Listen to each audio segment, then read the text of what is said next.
Good afternoon, everyone. First, we'll have DA Gascon, who will speak. Next, we'll have Chief Michael Moore. Then we'll have the mother of Daryl Cunningham speak, Mrs. Cunningham. And we'll have the godmother of Mrs. Soriano, who will speak, Gloria Sea. Up at the podium, we have our legal team, Head Deputy John Harlan, Assistant Head Deputy Rose D. Mattia, our Bureau Victim Services Director, Tanisha Wright, and several other law enforcement members. DA Gascon.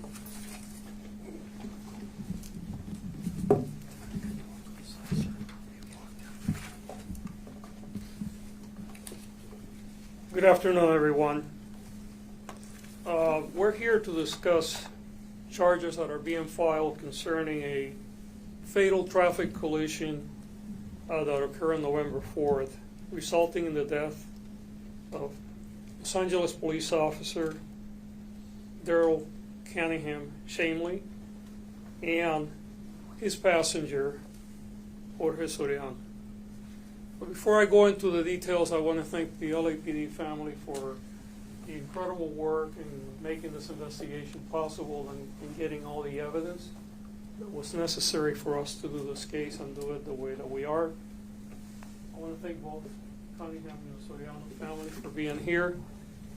I want to thank our DTOPS, our driving, training, and prosecution team who put the evidence together, as well as the prosecutors out of our San Fernando office that took this case and run with it in order to make sure that it's being done right. And Director Tanisha Wright, who is here with us from our Victim Services Division. It was critical for us to get this case right, and I have to tell you that the Los Angeles Police Department and the members of my office worked tirelessly to make sure that we're able to do this and do it in the way that it's done today. We believe that evidence will show that on November 4th, the crash that occurred at the intersection of Roscoe Boulevard and Lindley Avenue in Northridge, that Brian David Olivares, ran a red light and collided with Officer Cunningham's vehicle. Mr. Olivares was allegedly driving under the influence at more than 100 miles per hour. Officer Cunningham and his passenger, Jorge Soriano, died at the scene. Olivares has been charged with 2 counts of murder, 2 counts of gross vehicular manslaughter while intoxicated, and 1 count of driving under the influence causing injury. If convicted, he faces the possibility of a life sentence. This is a case that we recognize as highly sensitive and incredibly grievous due to the senseless loss of life. To the family members that are here with us today, the loss of your loved ones is an immense tragedy, and we know that will leave a void that can never be filled. No words can adequately express the depth of sorrow and pain that you're experiencing. And I want you to know that in addition to the LAPD family, the District Attorney's Office family is standing here with you. Tragically, less than 2 weeks ago, I stood here to announce multiple murder charges in a case involving another young individual accused of reckless driving at high rates of speed, causing the crash that claimed the life of 4 young Pepperdine University students. And just last month, my office lost a beloved sergeant investigator and his wife. They were killed by a driver allegedly traveling at more than 100 miles an hour.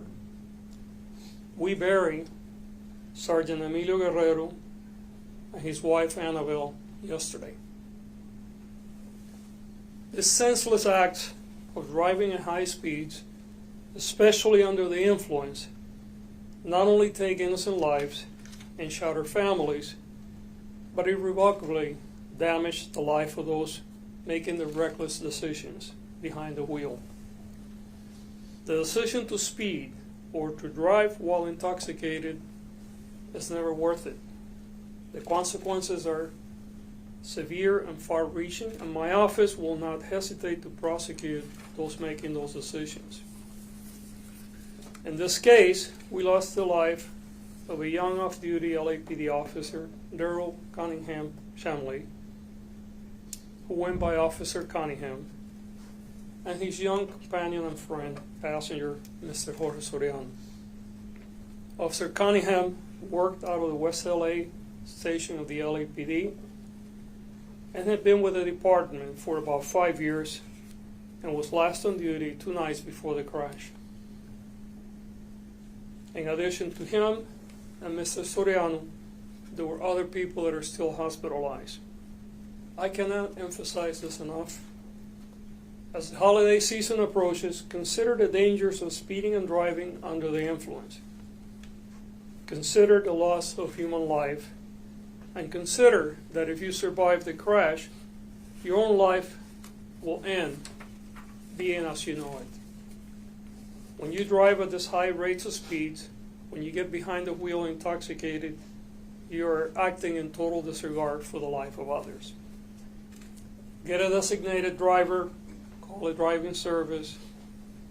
These charges will never bring Officer Cunningham and Mr. Soriano back, but we're seeking justice in this case and seeking to prevent such a tragedy from happening to another family.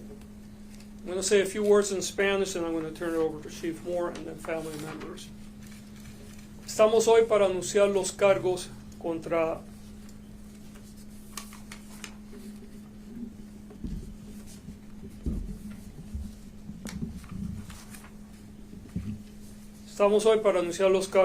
contra el señor Brian David Olivares, el cual está siendo acusado de haber manejado alegadamente embriagado y a alta velocidad y no paró para unas luces rojas, causando un accidente en el cual se murió el oficial Cunningham del Departamento de Los Ángeles, que no estaba trabajando en ese momento, y su pasajero y amigo Jorge Soriano.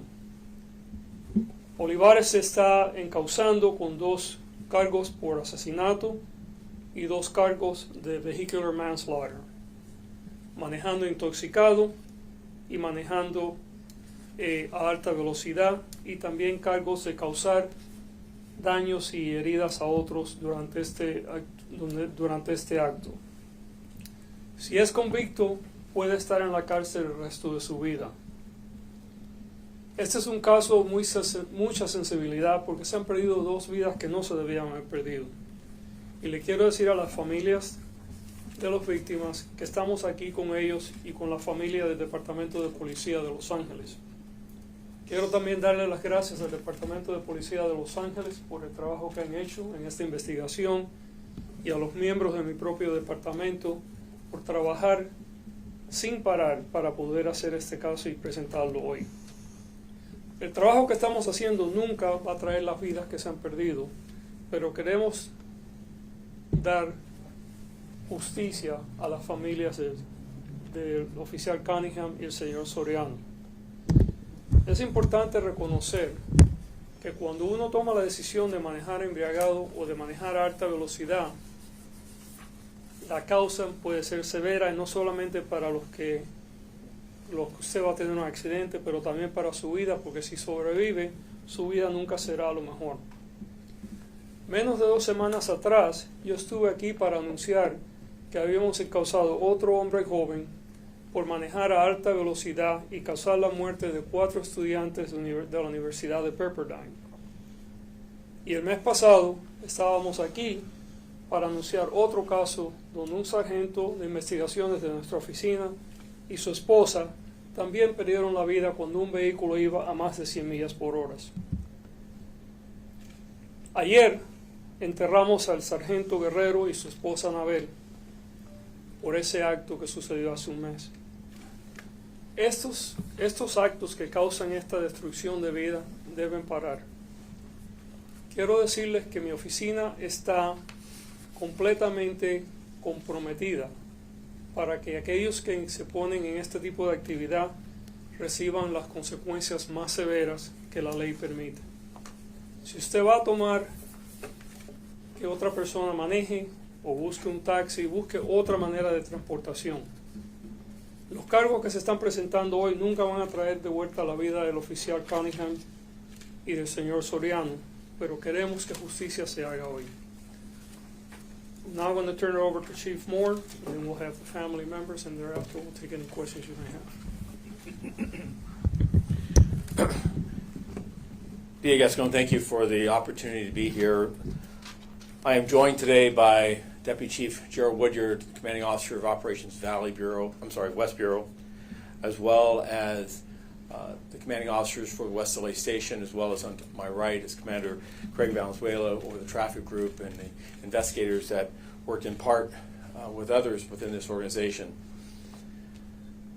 These men behind me, as well as every member of this organization, extends to the Cunningham family, to the Serrano family, our deepest and heartfelt condolences, the profound hurt that we are all feeling with the loss of these 2 men, the senseless murder of these 2 individuals as they just simply went about their way a few short days ago. I am proud, as I indicated on the day of these deaths, of the men and women of this organization who that morning sprang into action to collect the necessary information, to gather the evidence, to prepare the case, to ensure that such reckless and callous disregard for the lives of others,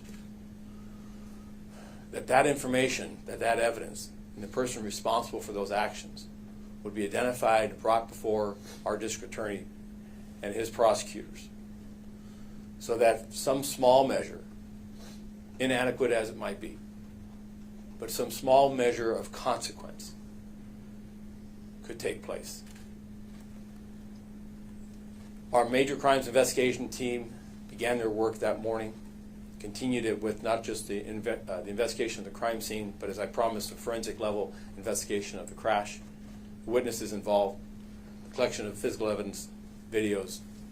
I want to call out specifically Deputy Chief Chris Pitcher, our Chief of Detectives, as well as Captain Scott Williams of our Robbery Homicide Division, who brought and mustered additional investigative resources so that the velocity of this case, the need for the level of evidence for such serious and profound charges would be supported and we could ensure that the prosecutors in this case had what was necessary.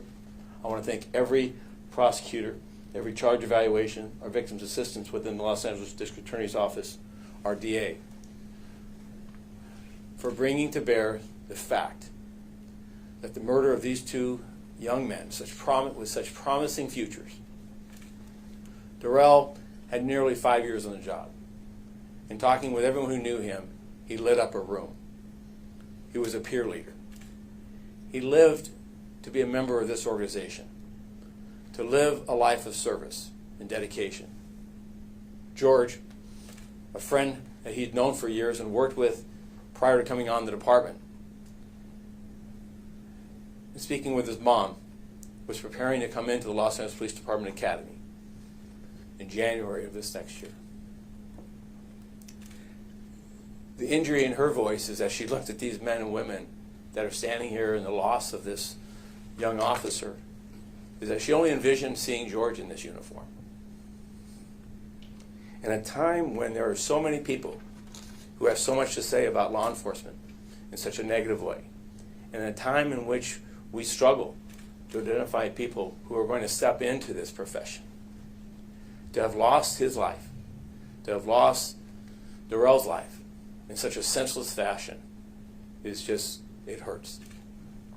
So today is a step in the right direction. It's a step to give some small measure to these families and to our men and women that this system of justice that we have in this country matters, and that when we apply it constitutionally, we apply it with the professionalism that this department and this district attorney's office will bring before the judicial system. And I have every confidence that this will not just be a simple act that happens and that we'll forget.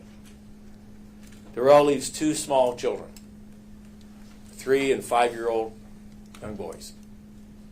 Darrell Jr., Darrell, and as well as Dominic. Well, they're part of the LAPD family, and we'll be there for them, as we will his partner Cynthia, as we will his mother, and the rest of the Cunningham family. But the Serranos, we're here with you as well. 273 people died in a fatal traffic collision this year in Los Angeles. That's a 34% increase from just 4 years ago. And these are numbers that are striking, and not just to this area, not just the city of Los Angeles, but to the Los Angeles region and across the country. We are at traffic fatalities today that we have not seen as a nation in 20 years, and it comes down to the simple fact that people have lost far too many times their sense of responsibility. Road rage, high-speed accidents, they're not accidents. People are driving at outrageous speeds with total disregard for others. And we're having these type of calamities far too often.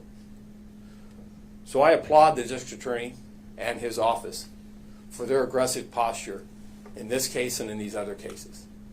Because it is not going to be education. It is not going to be engineering. What's going to put this back, in some sense, of reasonableness is that the public has to recognize that their actions, when they're reckless, when they show such a callous disregard, will have a profound impact on those decisions and will have a lasting impact on their lives. Because these lives we can't recover. And so there has to be a sense that there's a consequence. And I believe for a point, pandemic and many other factors, that sense has been disrupted. So today is yet another step to reassure others that there will be consequences and that this society will protect those that are innocent and will safeguard them. And part of that will be the consequences for those that choose to ignore that. At this moment, at this time, I'd like to bring to the podium the mother of Darrell, and that is Adriana. Adriana. Hi, everyone. I really don't know what to say in a moment like this. I wasn't prepared for a speech, so I'm just going to speak from my spirit and my heart. Yes, this was very senseless. This was senseless in so many ways and on so many levels. It happened at 1:15 a.m. at night with no traffic, no one out. Why? What's the rush? 100 miles per hour to do what? To be where? 5 minutes? 10 minutes? That young man had 5 seconds before he made a decision that could ruin everybody's life that's involved for the rest of their life. This young man is facing time, but he gets out one day. You know, he get to marry the woman that he loved on the behalf of my daughter-in-law, future daughter-in-law, Cynthia Lopez Cunningham, my grandsons, Darrell Cunningham Jr., as well as Dominique Cunningham. They would not have their father.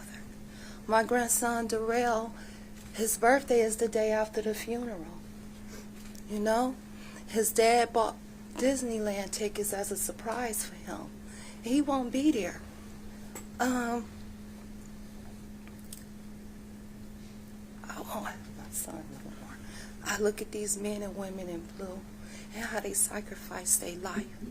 Everyone is not perfect, but the LAPD that have assisted me, especially my dear friend Jaretta Sandos, Chief Moore, Ross Curry, my pastor, William Binion, all kind of family and friends, as well as their department and my son's partner, Eric, as well as, just going to the police station and my grandson being able to walk the footsteps that his dad walked. He was very happy, but he don't know yet how much he is going to be missing. What about when he get older? Who's there? He lost his godfather too. Him and his godfather, my son and his godfather died together.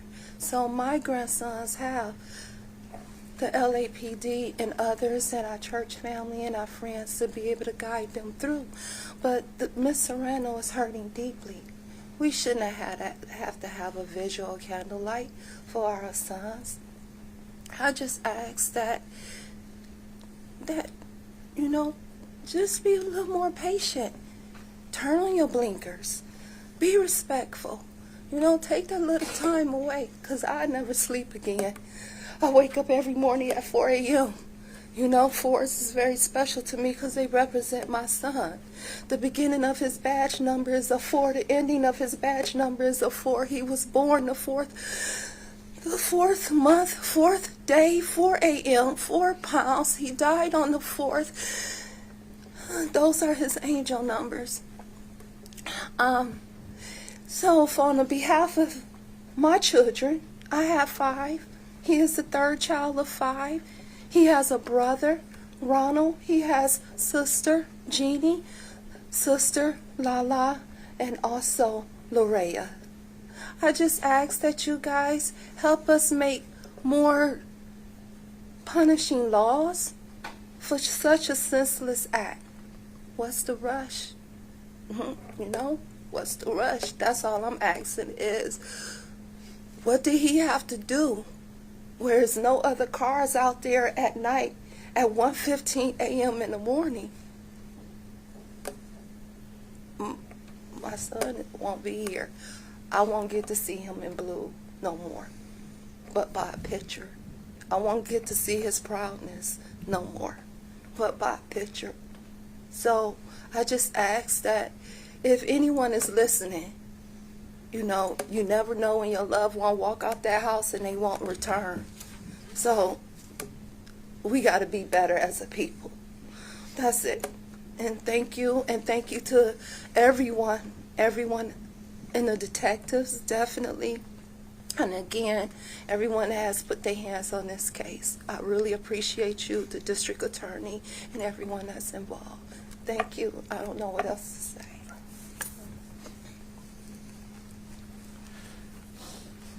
Gloria Sayre is here to speak on behalf of the Serrano family.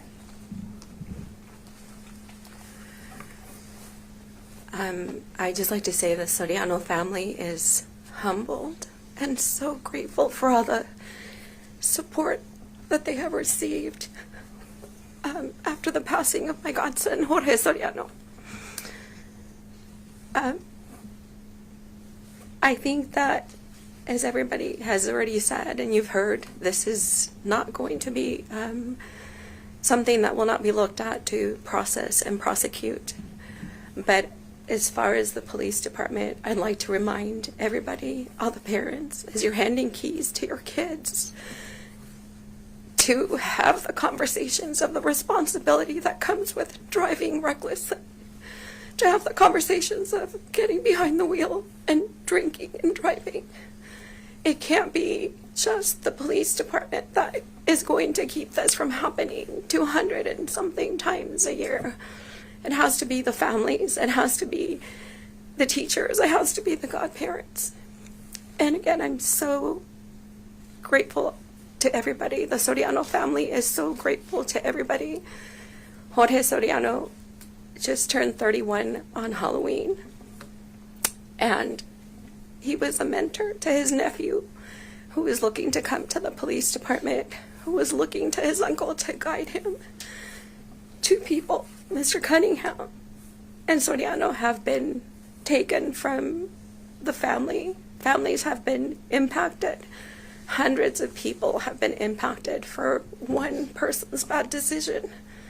So I will make sure that I move forward and I advocate for families, for all those that are no longer with us. We've had a funeral, as you just mentioned, yesterday. I heard about the kids at Pepperdine, which was just heart-wrenching, not knowing that a few weeks later I would be here for my godson. So please, everybody, if you can just do your part. We have the holidays. We won't have our family members with us, but have those conversations. Advocate for everything that needs to happen to make sure that we don't continue to do this and we don't continue to lose lives recklessly for somebody's decisions that they have no regard for anybody else but themselves. Thank you again on behalf of the Soriano family. Brevemente en español, por favor. Está bien. Gracias. La familia Soriano está muy agradecida de todo el apoyo que han recibido y todo el amor que confirma la clase de persona que era Jorge Soriano, que era un muchacho muy bueno, que su idea de ir a la academia de la policía venía ya ahora en enero, que deja a su sobrino, que también iba para el mismo lugar, de seguir la carrera de policía, que está en la escuela para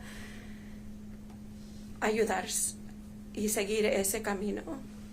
Jorge Soriano era el mentor de Steven y ahora Steven se queda sin su tío. Ahora los hermanos, la familia, las madrinas, nos quedamos sin Jorge y se les podría pedir algo, que entiendan que esto no es algo que la policía y las leyes solamente nos van a ayudar. Es algo que todos los padres en casa, cuando les den llaves a sus hijos para manejar un carro, que les hablen de las consecuencias de manejar tomados, que les hablen de las consecuencias de manejar no seguro, que por favor tengan esas conversaciones. Queremos advocar para todos los padres, todas las personas de que no están en esta situación, de que no vayan a tener que seguir este camino. Hace unas semanas escuché, leí las historias de los muchachos en Pepperdine y lloré sin pensar de que en unas semanas yo estaría aquí con la pérdida de mi ahijado. Pero muchísimas gracias por todo el apoyo que le dan a la familia Soriano, a sus hermanos, a su mamá, porque nos quedamos sin palabras para decir que no va a ser la vida igual sin Jorge Soriano. Gracias. Are there any questions? Yes. Hi, I have 3 questions. The suspect, what was his blood alcohol level? And the second question is, why was he released and then rearrested? And then the third question, I noticed he had an arrest from July. Can you tell me what that was about? Okay, so we're not prepared to discuss his blood alcohol level. Just simply, I can tell you that there's evidence to believe that he was driving under the influence. The reason why he was released for a period of time, we were missing additional information under the law. Once you're arrested, we have to file charges within 48 hours or 72 hours. So there's a weekend. And we were working with the police department to obtain additional evidence. Once that evidence came in, it provided the level of evidence that we needed in order to charge the case to the level that we have. As to prior history, He had an arrest in July. The yeah, bail can was you- $150,000. I'm just wondering if it was a felony arrest. Yes, it's my understanding that Mr. Oliveros was arrested in July in the San Fernando Valley. He's suspected of being involved in on a robbery of a store at a location in the San Fernando Valley. He was out on bail at the time of this incident. Was it an armed robbery? It's my understanding was. Oh, please. yeah, why don't you, and he's out of bounds. He was currently charged in the Van Nuys courthouse with 2 counts of robbery, and he was out on bail on $150,000 at the time that this occurred. Was it armed robbery, or was it like a smash and grab from the store? It was not an armed robbery, no. Was it one of the smash and grabs? I don't think we can really discuss that because it's pending charges. Any other questions? Yes, sir.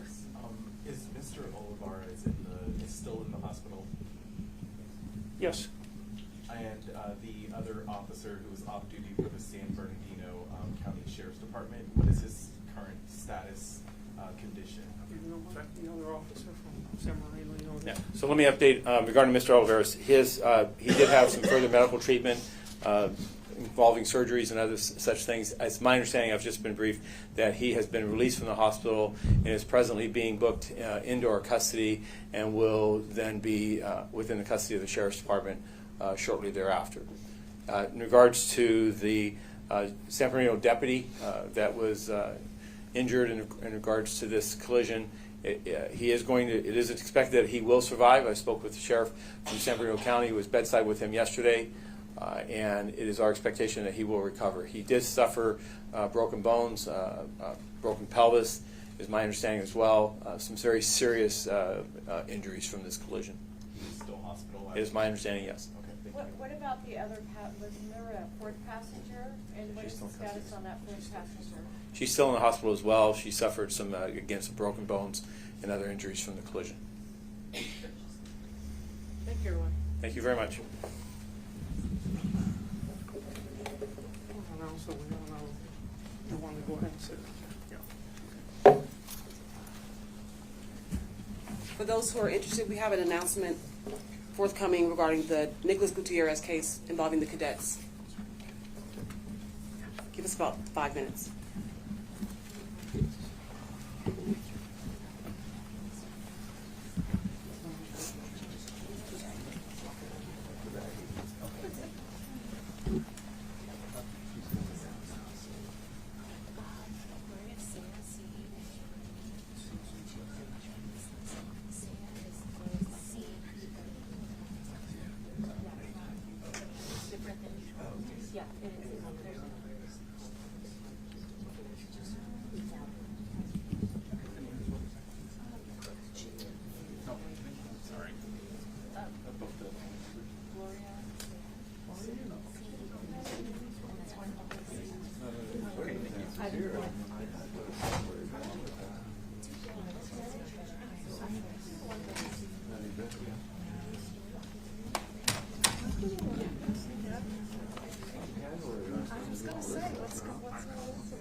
This is not the Mr.